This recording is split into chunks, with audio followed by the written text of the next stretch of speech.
Welcome back again. Today we're going to be going over how to create a form in Airtable. So we're going to go to airtable.com and come to our home page.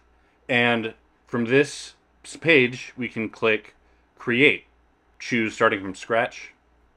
And you have to choose your workspace. So we're going to go to Workspace 1 and start from scratch.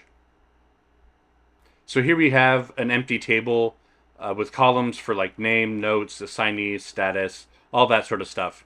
But on the left-hand side of the screen, down here, we're going to have options to add things. And at the very bottom of that, it's going to say Form. So we're going to click on the plus button for a form. And now they have a new way of creating forms, so we're going to use that.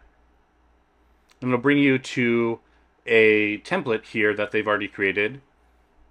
So you can name the form to be sign up. And see underneath it has a space for a name, notes, and status. We can come over here to the forms button and see that this has the sign up form that we've created.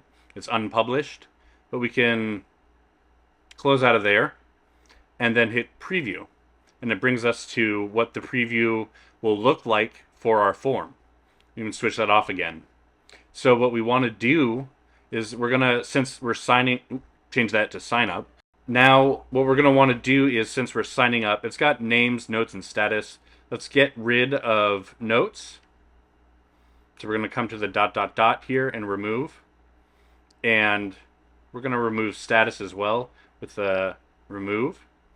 So after their name, we're going to add a field, which is, you can choose between like a short line or a long line. We're going to use a short line. Or actually, we're going to come down to other and choose a type.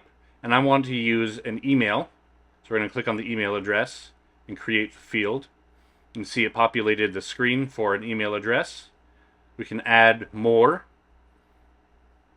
Click other.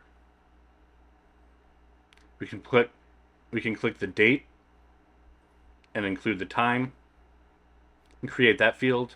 So if they're signing up for something and what day they want something to happen, we can again add another thing, which would be a short line, and the name of this field would be nickname. And then come back up to preview again, and it'll show you what your form looks like. And see, it has the name, email address, date, nickname, everything that we've changed. And the next step would be to publish your form. So if we click on that, it'll ask you who can access this form. And the choices are anyone on the web or only users with base access. So that would be me only right now. But there is an option to add a team or to add to a domain and invite your team. I don't have a team, so we're just going to click on only users with this base access. And you now can copy a link. And it's copied to our clipboard so we can use it or send it in an email or something like that. So if you like this video, please like and subscribe, and drop any comments or questions in the comment section. Thank you very much.